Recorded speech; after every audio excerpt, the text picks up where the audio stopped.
하마 문화 만들기.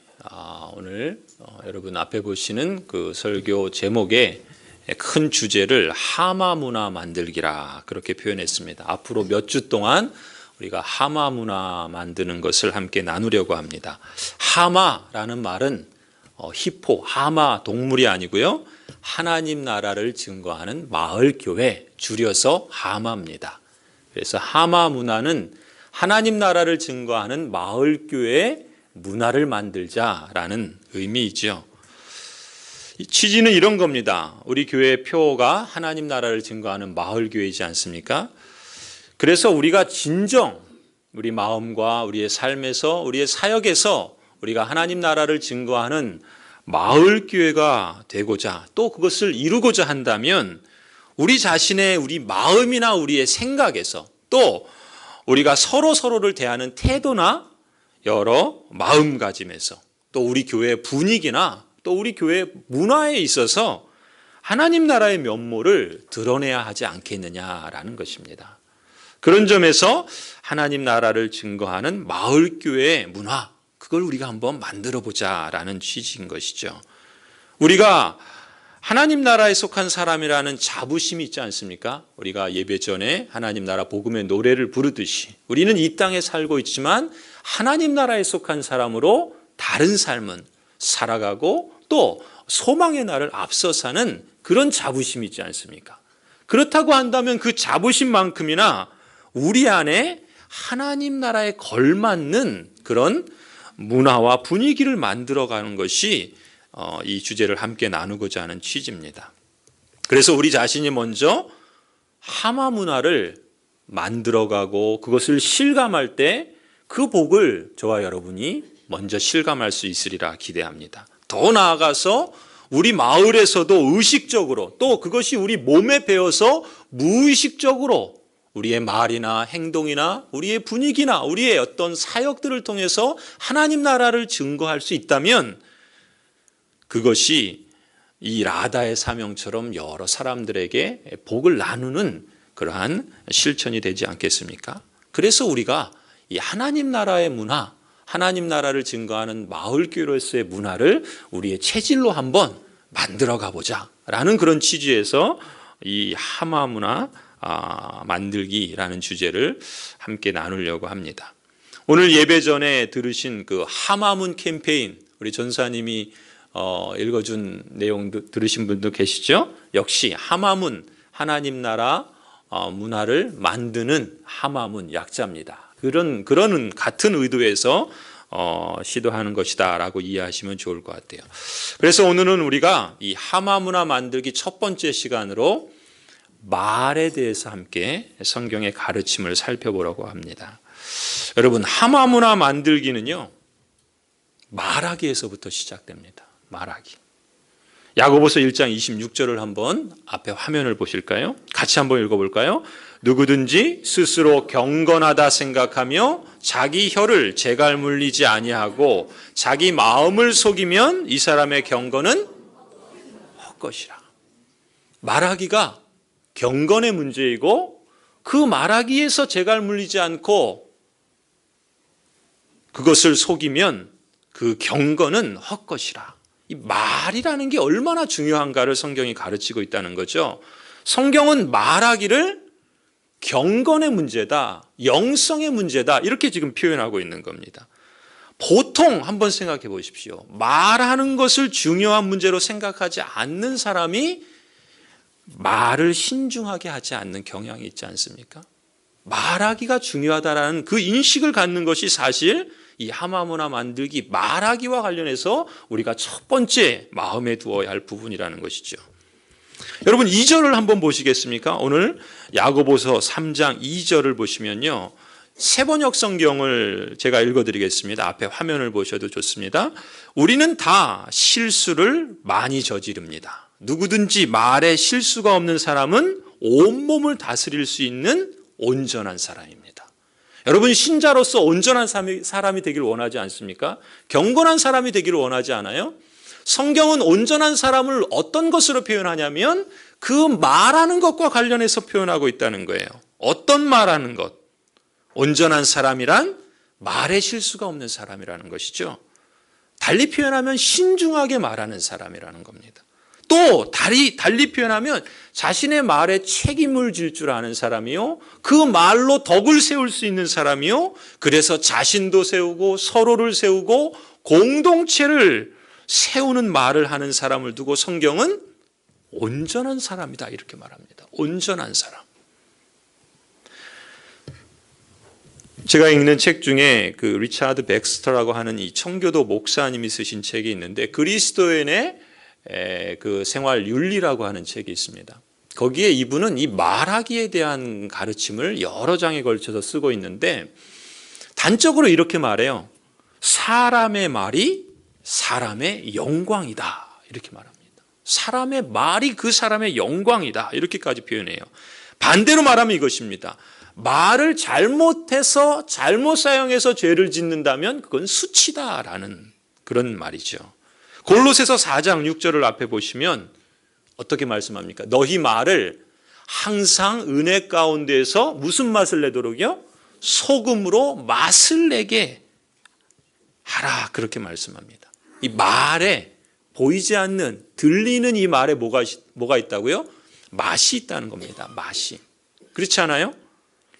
내 말이 옆에 듣는 사람에게 단맛이 될 수도 있고 쓴맛이 될 수도 있어요. 반대로 다른 사람이 내게 하는 말이 단맛으로 느껴지기도 하고 쓴맛으로 느껴질 때도 있지 않습니까? 바라기는 지금 이 시간 저의 말이 여러분의 심령과 영혼에 단맛으로 느껴질 수 있기를 주님의 이름으로 축복합니다. 그러게 되기를 정말 바랍니다. 잠언 18장 한번 보실까요? 같이 한번 읽어봅시다. 시작. 죽고 사는 것이 혀를 쓰기 좋아하는 자는, 죽고 사는 것이 뭐에 달려 있다고요? 혀에 달려 있다 그래요. 혀를 쓰기 좋아하는 자가 그 혀의 열매를 먹을 것이다 말씀하세요. 성도 여러분, 오늘 우리에게 이 기도가 있으면 좋겠습니다. 내 말이 그 말을 듣는 사람에게 단맛이 되게 해 주십시오. 축복이 되게 해 주십시오. 이 기도를 우리가 했으면 좋겠어요.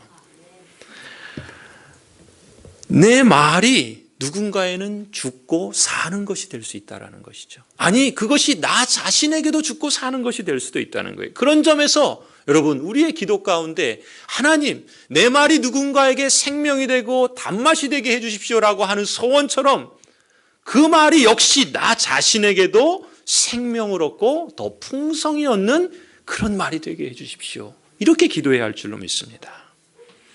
하마 문화 만들기 첫 번째, 이 말하기와 관련해서 우리가 실천하고자 하는 첫 번째는 뭡니까?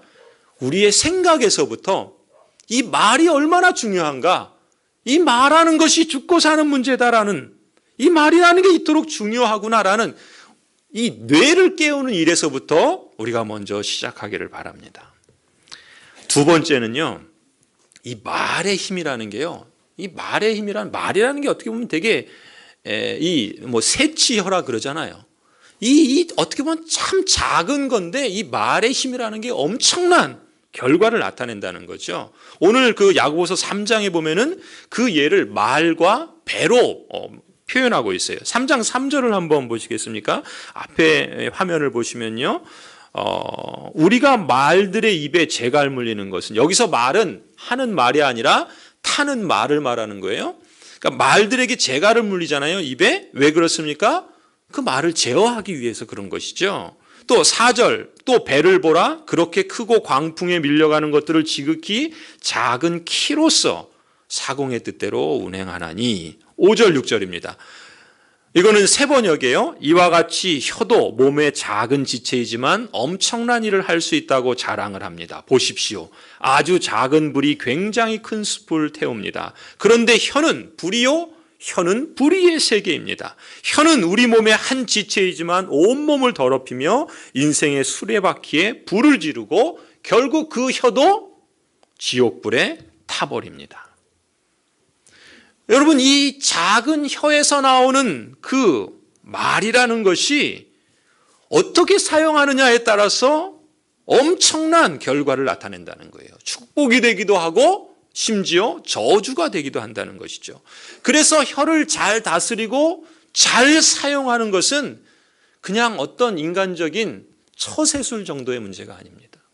자기 개발의 그런 문제가 아닙니다. 성경은 이 말하기를 살고 죽는 생명의 문제라고 말씀하고 있다는 것이죠. 민수기 13장을 우리 함께 성경을 찾아보시겠습니다. 구약 성경 216쪽입니다.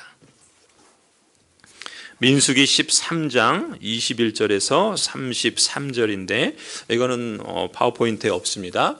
예.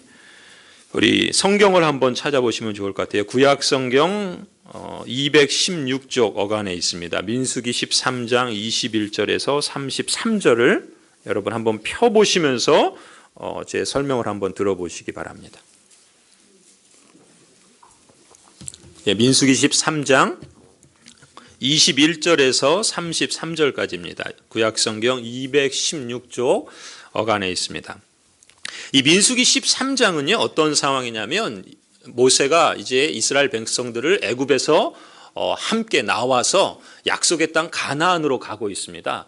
약속의 땅 가나안 최남단에 있는 가데스 바네아라는 지역에 도착해서 이제 모세가 12지파의 한 사람씩 지도자들을 뽑아서 정탐꾼을 보내죠. 그 약속의 땅 가나안의 모든 지역들을 오늘 그 13장 거기 21절을 보시면 뭐라고 그럽니까? 예, 남쪽의 신광야부터 북쪽 하맛 어기 르홉이라고 하는 성에 이르기까지 이 남쪽부터 북쪽까지 가나안 땅 전체를 정탐하라고 보낸 겁니다. 그래서 23절을 보시면 이제 그 정탐군들이 40일 동안 정탐을 하고 돌아와서 보고를 하는 거예요. 뭐라고 보고를 하는가? 이 정탐군들이 그 모세의 명령대로 이 가나안 땅에서 재배되는 포도와 석류, 무화과 열매들을 따가지고 와서 돌아왔어요. 그런데 그 23절에 뭐라고 그래요? 그 따온 포도송이가 어느 정도였나 하면 두 사람이 포도송이를 나무에 꿰어서 메고 올 정도였다. 이렇게 표현해요. 뭘 의미하는 거겠습니까? 하나님이 약속하신 가나안 땅이 축복의 땅이고 풍요로운 땅이다라는 그런 의미죠. 자, 이렇게 돌아온 정탐군들이 보고를 하는데 이 정탐군들이 어떤 말을 하는가 여러분 주목해 보시기 바랍니다. 27절로 넘어가시면은요. 27절부터 29절을 보시면 이 정탐꾼들의 보고가 나와요. 뭐라고 보고하냐면 당신이 우리를 보낸 땅에 간즉 과연 젖과 꿀이 그 땅에 흐릅니다. 이 정탐꾼들의 보고예요. 무슨 얘기입니까?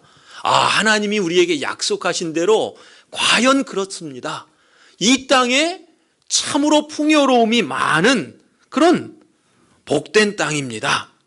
이렇게 보고를 한 거예요. 그러면서 그 과일을 보여주잖아요. 그러니까 사람들이 메고 올 정도로 풍성한 과일을 보면서 주위에 모였던 이스라엘 백성들이 어떻게 했겠습니까? 와, 과연 그렇구나. 하나님의 약속이 맞구나. 이렇게 탄성이 나왔지 않겠습니까? 그런데 28절 이어지는 말씀에 뭐라고 그래요? 그러나 그 땅 거주민은 강하고 성읍은 견고하고 심히 큽니다. 이 말을 들었을 때 이스라엘 백성들은 어떤 마음이 들었을까요? 아이고, 이 탄식이 나오지 않았겠습니까? 술렁거리지 않았겠어요? 사실 이 민수기 13장의 이야기는 우리들의 이야기이기도 합니다. 우리 가정의 이야기이기도 하고요. 우리 한 사람의 성도의 이야기이기도 하고 교회의 이야기이기도 합니다. 무슨 얘기입니까? 우리의 삶에는 하나님의 약속해 주신 걸 따라 과연 그렇구나라고 하는 상황들이 있어요. 그런데 또 반면에 보면 아이고, 이 그러나의 상황이 또 우리한테도 있다는 것입니다. 늘 우리의 삶에는 이렇게 과연 그렇구나의 상황도 있고 그러나의 상황도 있어요. 그때 중요한 게 뭐냐면 여러분 그 과연 그렇구나의 상황과 그러나의 이 두 상황 속에서 여러분은 무엇을 선택하시겠습니까? 이게 중요한 거예요. 여러분이 어떤 생각을 하고 어떤 말을 선택하느냐가 참 중요합니다. 여러분 본문을 보시면요. 사실 이 정탐꾼들의 이제 선택과 말을 우리가 보게 될 텐데 우리의 삶이 그렇습니다. 우리의 어떤 외부적인 상황을 보면은요. 그 상황 때문에 우리 마음 안에서 뭔가를 선택하느냐에 따라서 그 선택은 전적으로 여러분 자신, 우리 자신에게 달려 있다는 겁니다. 그 선택을 할 때 과연 그렇구나의 상황을 선택할 것인지 아니면 그러나의 상황을 선택할 것인지 이건 우리 자신에게 달려 있어요. 그런데 과연 그렇구나라는 것을 선택하고 싶은 것이 우리의 마음이잖아요. 근데 반면에 그렇게 선택하지 못하게 하는 저항들이 늘 있기 마련입니다. 그건 뭐겠어요? 그러나의 상황이 늘 더 크게 보이거든요. 문제가 또 고난이 어려움이 그 상황들이 더 크게 보이기 때문에 그렇습니다. 그렇기 때문에 우리가 하나님 나라에 속한 신자라고 할 때 우리에게 중요한 마음 자세와 태도와 말이 있는데 그것이 무엇이냐면 긍정적인 태도입니다. 긍정적인 태도. 이 긍정적인 태도는 모든 게 잘 될 거야라고 하는 그냥 일반적인 보통 사람들이 갖고 있는 무속적인 그런 마음이 아닙니다. 그리스도인에게 있어서 하나님 나라에 속한 시민으로서 우리가 갖고 있는 그 긍정적인 태도라는 것은요, 철저하게 하나님을 신뢰하고 하나님의 약속과 섭리를 믿는 데서 비롯되는 마음의 선택입니다. 그걸 긍정적인 태도라 그래요. 그러니까 신자에게, 그리스도인 저와 여러분에게 긍정적인 태도란 무엇입니까? 내게 지금 과연 그렇구나라는 상황도 있고 그러나의 상황도 있는데 이 외부적으로 보이는 상황에 대해서 하나님을 신뢰하기 때문에 그 상황 속에서 가장 희망적인 생각과 말과 행동을 선택하는 것, 그걸 긍정적인 태도라 그렇게 부릅니다. 성도 여러분, 하나님 나라의 시민은 하나님을 신뢰하지 않습니까? 하나님이 내 삶에 개입하시고 다스리고 섭리한다는 걸 믿지 않습니까? 그렇기 때문에 우리는 그리스도 안에서 하나님의 약속에 근거해서 어떤 상황에서도 긍정적인 태도를 취하려고 하는 것이죠. 그래야 할 줄로 믿습니다. 믿음의 기초에서 선택하고 말을 붙잡는 것입니다. 저는 우리 자신이나 교회가 키워야 할 이 하마 문화가 바로 이런 거라 믿습니다. 한번 본문에 다시 돌아가셔서 정탐꾼들을 한번 보세요. 이 정탐꾼들이 어떤 선택을 하는가? 먼저 30절을 보시면 13장 30절로 넘어가시면 갈렙의 마음과 말을 볼 수 있어요. 지금 사람들이 술렁거리죠? 과연 그렇구나 했는데 거기에 거민과 그 성을 보니까 그러나의 상황이 있는 거예요. 그러니까 사람들이 술렁거립니다. 그 사람들을 진정시키면서 갈렙이 뭐라 그럽니까? 우리가 곧 올라가서 그 땅을 취하자. 능히 이기리라. 이게 신자가 갖고 있는 긍정적인 태도예요. 어디서 비롯된다고요? 막연한 기대와 소망이 아니라 하나님이 약속하셨기 때문에 그 약속을 붙잡고 신뢰하는 겁니다. 그래서 그 마음에서, 하나님을 신뢰하는 마음에서 이런 말을 하는 거예요. 우리가 올라갑시다. 그리고 취합시다. 능히 이길 것입니다. 그런데 반면에 31절부터 33절에 소개되는 다른 정탐꾼들의 마음과 말을 유심히 보세요. 뭐라 그럽니까? 우리는 도저히 올라갈 수 없다. 이런 말을 하죠. 왜 이렇게 말했을까요? 31절에 보면은 이 다른 정탐꾼들의 마음, 그 말을 우리가 엿볼 수 있는데, 먼저 대적들에 대해서 어떤 생각을 하고 있냐면 그 백성은 우리보다 더 강하다, 이런 생각을 갖고 있어요. 뭡니까? 하나님의 약속보다는 지금 눈에 보이는 상대에 집중하는 거예요. 그들이 더 좋게 보인다는 거예요. 그것이 과연 그렇구나를 선택하는 저항으로 지금 작용하는 겁니다. 32절 보세요. 현실 상황을 어떻게 보는가? 그 땅은 그곳에 사는 사람들을 삼키는 땅이다, 이렇게 말해요. 뭘 보는 겁니까? 상황을 부정적으로 생각하는 거예요. 그리고 그 자신이 판단한 그 부정적인 말을 사람들에게 확대하고 재생산하는 겁니다. 야, 그 땅은 사람들 집어 삼키는 땅이야. 가나안 땅에 대해서, 가나안 땅은 뭐예요? 하나님이 약속하신 땅이에요. 악평을 하는 거죠. 나쁜 소문을 퍼뜨립니다. 그리고 급기야 33절 여기까지 가요. 뭘 합니까? 비교합니다. 비교. 어떤 비교를 해요? 그 땅에서 본 백성은 키가 장대 같은 사람들인데 우리는 뭐와 같이 보인다고요? 메뚜기 같이 보인다는 거예요.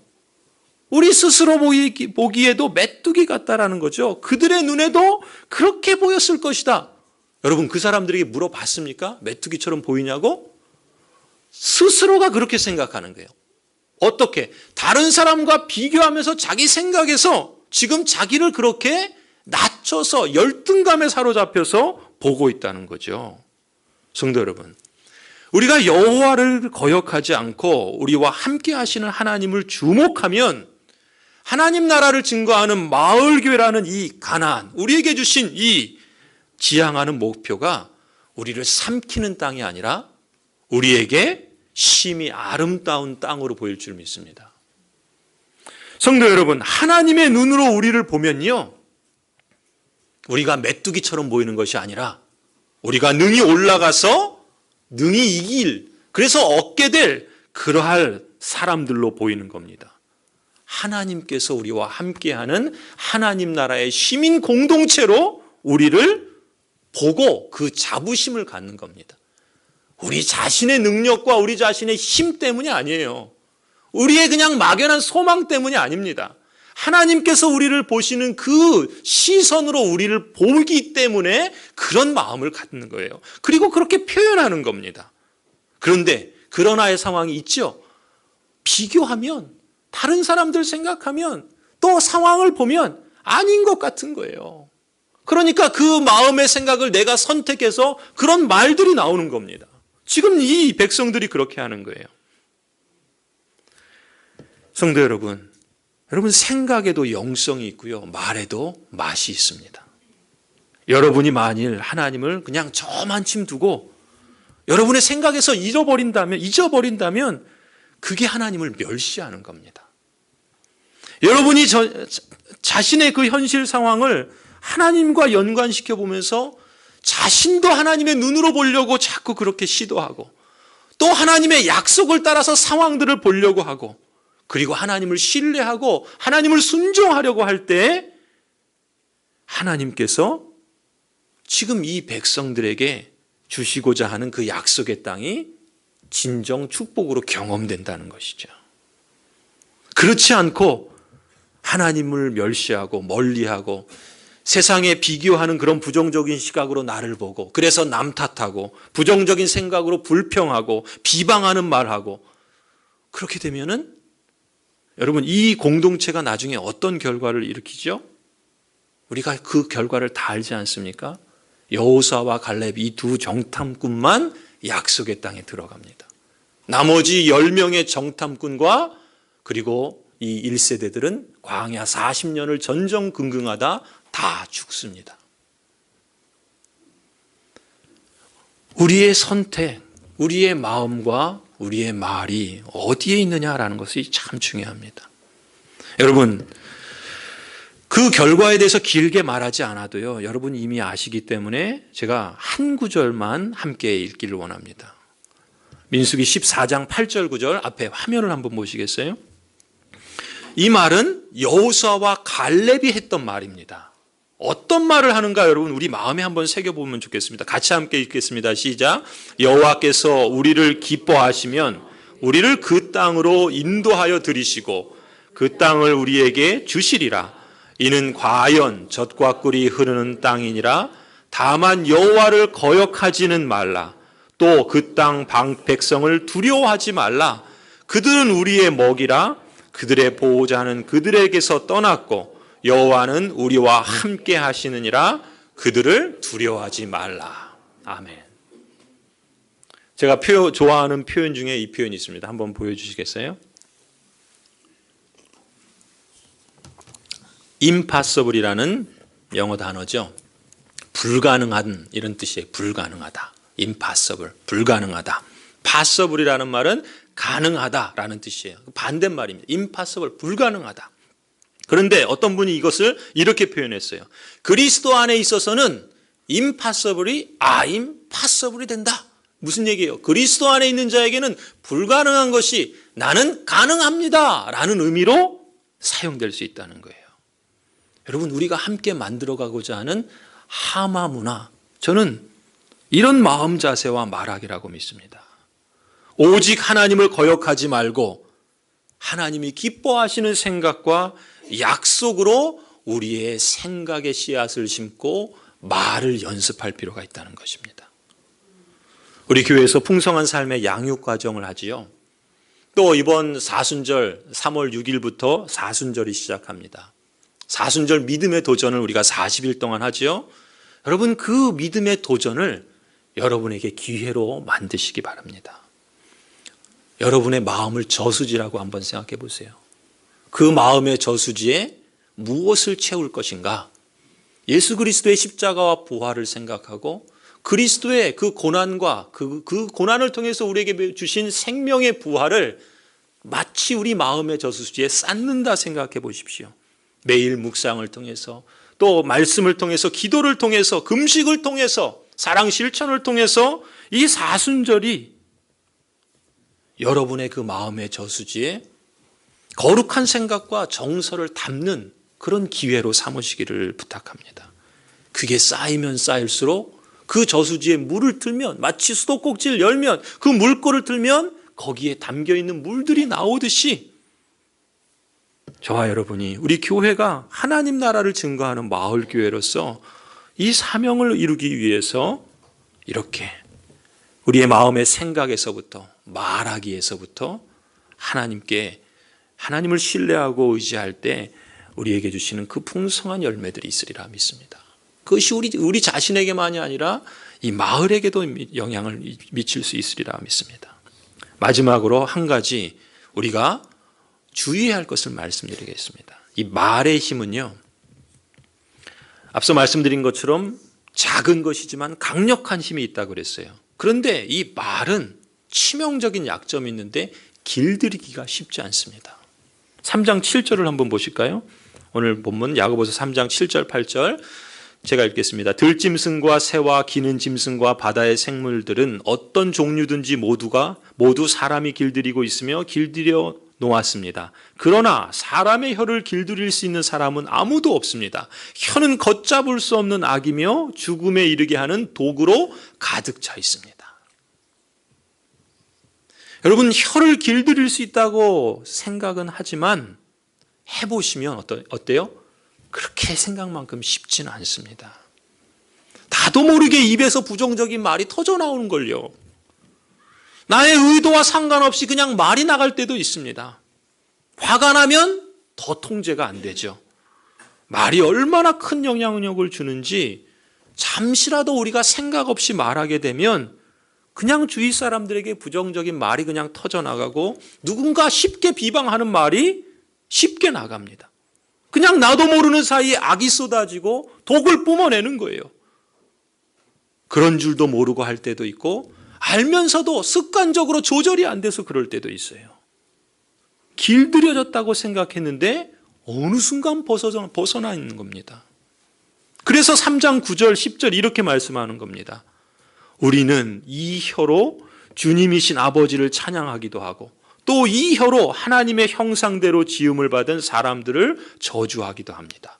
또 같은 입에서 찬양도 나오고 저주도 나옵니다. 나의 형제 자매 여러분, 이렇게 해서는 안 됩니다. 혀를 주의하라 말씀하시는 것이죠. 하나님을 사랑하고 찬송하는 입으로 그 하나님의 형상대로 지음받은 형제 자매에 대하여 시기하는 말, 원망하는 말, 이간하고 자기 마음을 속이는 말, 자기를 자랑하고 남을 깎아내리는 말, 이런 말들이 동시에 터져 나온다는 것이죠. 성경은 이를 두고 저주의 말이라고까지 표현한다는 것이죠. 성도 여러분, 저와 여러분이 열심히 찬송하고 예배 잘 드리고 나서 식사하는 자리에서, 돌아가는 차 안에서 아무 생각 없이 남에 대해서 함부로 말하고 있다면 이 본문의 장본인이 되는 셈이죠. 예수님이 마태복음 15장에서 이렇게 말씀합니다.